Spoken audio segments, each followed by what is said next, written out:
Hi, Adam. Okay, we have your father's watch here.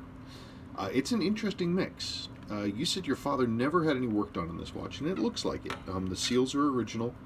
It looks like an original watch to me. It has some early features. This is a 6139A. It has the blued column wheel right here, and I only see that on some 6139As. Not all of them, only some of them, and they tend to be early ones when I do see that.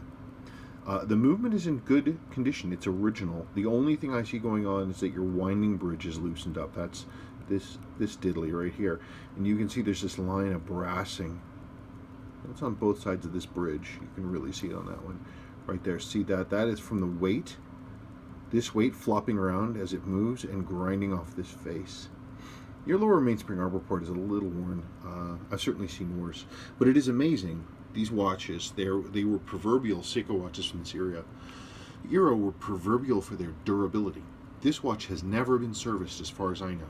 And if we look at the amplitude, 213. It's got some beat error, but the signal is clean. This is going to be a good watch. It's going to be great when it's done serviced. Never got any water inside as far as I can tell, and it's clean inside. The movement is bright.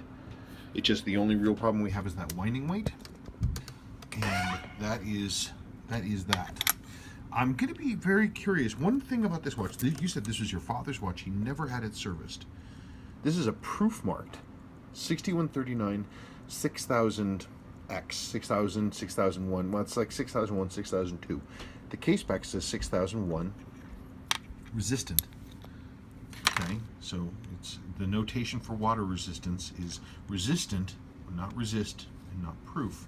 But the dial is a proof dial.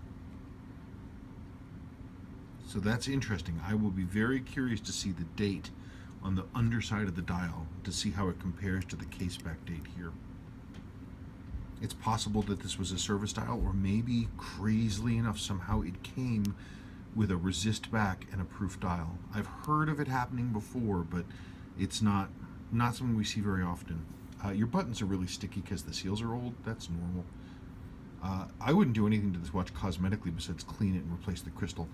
Did your dad do welding?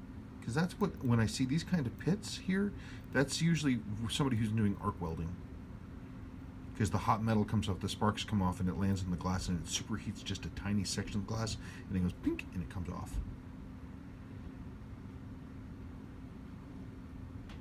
Very interesting. Very interesting. It's completely original otherwise. I'm just curious about the mismatch between the case back and the dial. Also, it's typically thought that proof should require a notch crown. I don't see that all the time, but I'll be curious to see what that dial says. Okay, I think our way forward is very clean. I think clear. I think the watch is a good one to start with. And once it's serviced and cleaned up, it will really shine because it's a good original piece. And of course, it was your father's watch. And if I'm a sucker for anything, I'm a sentimentalist. I'm a sucker for fathers and their watches and father-sons and, that kind of stuff. It's important to me. So I always welcome getting watches like this so we can take it back and bring it back for you. And you can wear it, and maybe you yourself can pass it on someday. Okay, bye-bye.